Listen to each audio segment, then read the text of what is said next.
Hey there, Capricorn Sun, Capricorn Moon, Capricorn Rising. It's Maggie. Welcome to Moonlit Waters. Today we are going to take a look at manifesting magic using the energy of that little cosmic dance that is happening between Mercury and Mars. It kind of started right around the time of the full moon eclipse in Scorpio. And it will conclude with the new moon eclipse in Scorpio, because the day after, these two planets come into an exact trine, and then they start moving in opposite directions. But until then, they are moving through sextile energy into like a little square where they kind of like duke it out for a few minutes about who's got the right idea, and then they go back into the energy of choice and decision making, and then they finally move into a trine before they move their separate ways. So there's a lot of stuff happening. You guys have overall energy here of the storm, of the cleansing and the clearing. I really want to encourage you to deliberately be clearing your energy. So saltwater baths will do that, but more importantly, I almost feel like this is about you are in a manifesting magic situation, and so clearing space for magic to come in. So if you're trying to build a business or something like this, is where you keep your files really clean, you keep your emails cleared out, you keep your desk cleared off. This is something that you'll want to do on the regular basis, because when this clearing energy is there, it allows room for something to manifest and grow. And I feel as though as we move toward that Uranus conjunct Taurus, which would trine your energy in your fifth house of creativity, particularly if you are Capricorn rising, but it doesn't matter. It's still going to trine you by sign. This is going to be a big, this is around the 27th of July, and this has a big energy that comes with it, that it could be very disruptive, like a tower moment. The thing about it is it's the energy building up to it. So the most of the month of July kind of carries that energy, and it is in July that these two planets come into square with each other. And so while they are right now in the energy of choice, start making choices and decisions about where you want to move your life forward, what works for you, what doesn't, along any area of your life that you are trying to work through and manifest something in, whether it is relationship or buying a house or your garage or whatever. I don't know. You all have different things that you're working on. You know what they are. This is nothing new. This is nothing new. You've been working on this since Venus spent a lot of time in your sign, from right around the time of the eclipse until March.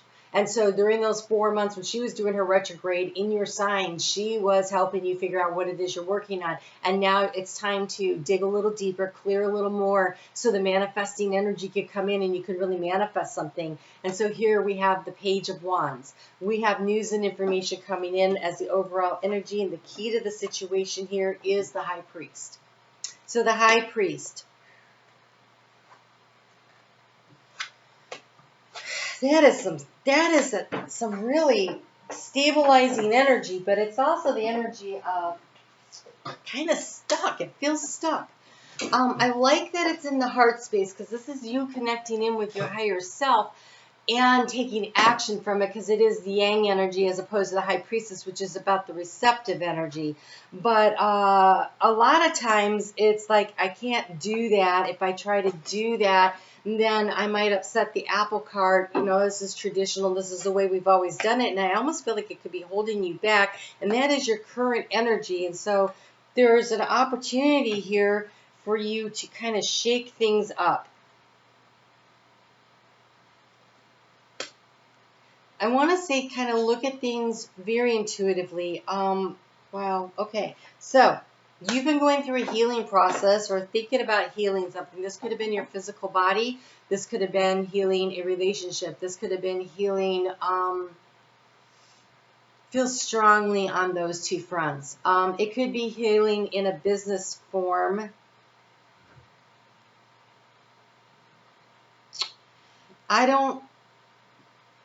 We're going to have to do some clarifying here. There's a lot happening here, but it feels more like it's spiritual, mental, and emotional over financial.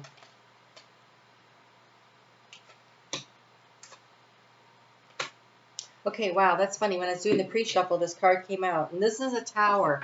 This tower in Lenormand is different. This is about seeing things from a higher vantage point and being safe and protected.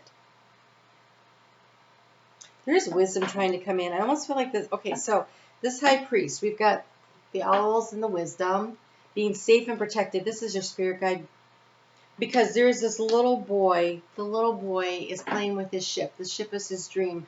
In here, when the ship gets really big, it's huge and it's coming in. Right now, this is about your dreams being safe and protected while you work to bring in your intuition. In the area of what you've been struggling with, it is the Queen of Cups. And the Queen of Cups is accessing and utilizing your higher intuition, talking to your higher self, listening to your higher self and taking action based on that. And I really feel like that's what's super important in order to bring through some healing energy here. We've got the Two of Swords. What is interesting, I love this Two of Swords. This isn't where you've been nervous and anxious. This little looks like a little pagey kind of young energy here is crossing this very narrow bridge over some fire to talk to the dragon who's got information in the form of swords.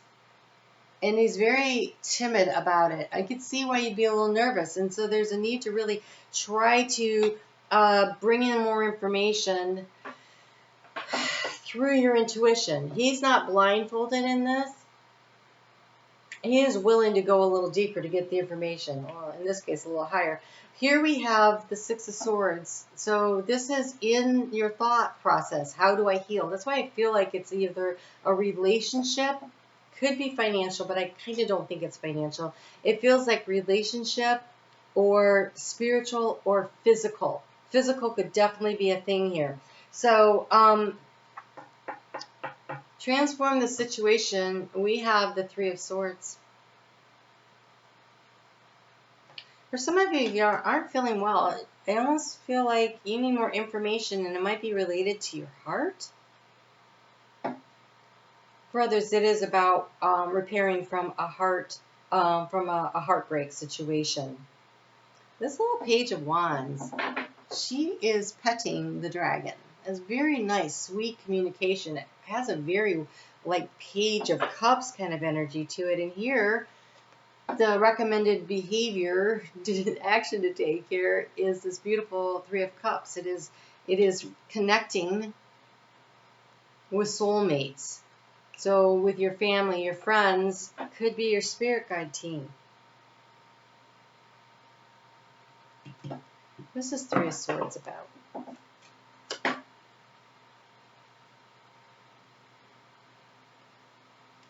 Okay, so this Two of Swords, getting this information, the stork, long-awaited change in information coming in for the Three of Swords. I think you found out something that has been coming. You were kind of aware of it, and you were trying not to pay attention to it. And honestly, it is in facing your fear. In facing your fear that you're going to be able to make the change that you need to, whether it's financial, emotional, spiritual, or physical. There's a need to face your fear. There's this wisdom here. There's this protection. And then there's this little energy of the little dream. And so I feel like your spirit guide team has been trying to talk to you to let you know what's going on. And for some reason, you may have been really busy working or something, and you weren't taking the time to connect in, to pay attention to the signs and the signals either of your body or the people around you. See, it's about vitality. Oh, I love this. This Three of Cups energy here. Internet's all jacked up again. I'm sorry about that. I don't know what does that. Sometimes it's when I get a text message. It's not it. Okay, so shared inspiration, the little dolphins here. Throw yourself into a new project. Be willing to let go of time constraints and rules, and really be aware of whatever fulfills your heart. I think that's what these Three Cups are. This is whatever excites you, whatever makes you feel like this really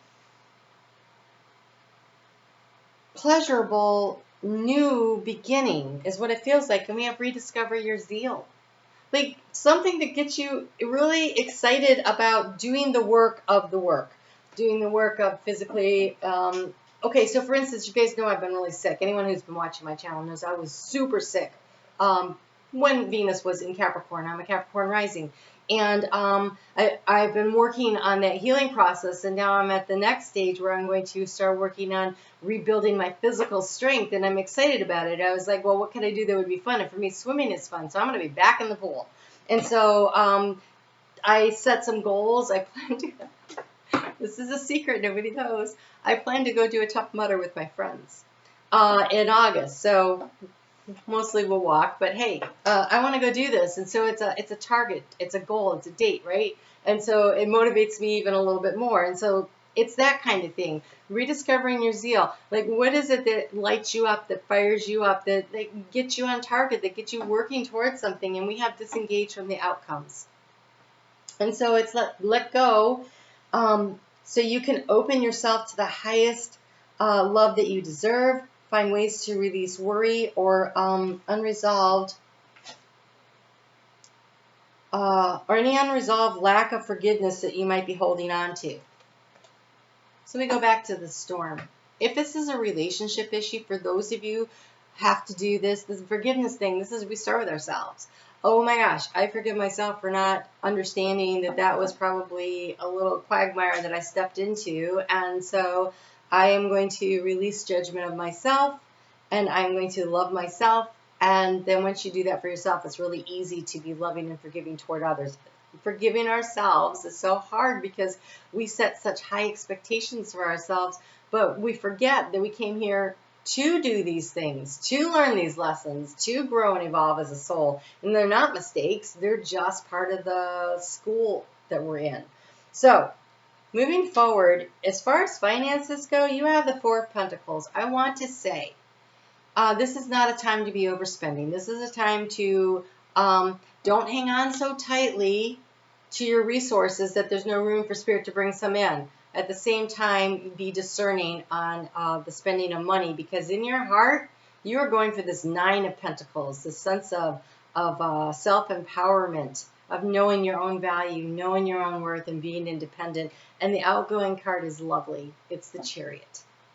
And this is moving forward in a very balanced way with clear intent that you are focused internally and externally. They're in alignment.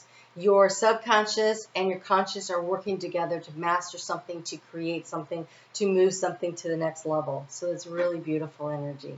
So this was really good. All right, Capricorn, if you're still watching, hit the thumbs up. I'd super appreciate it. I am on Facebook every day. I do personal readings if you would like that. Information is in the description box below. And I have a membership if you'd like to join for $4.99. You get to be every month on the live question and answer Zoom call that we do. Plus, there's lots of content in there. You guys take really good care. Forgive yourself. It's a change that needed to happen. And start getting excited about what's new and what's next. All right? I'll talk to you guys soon. Take care.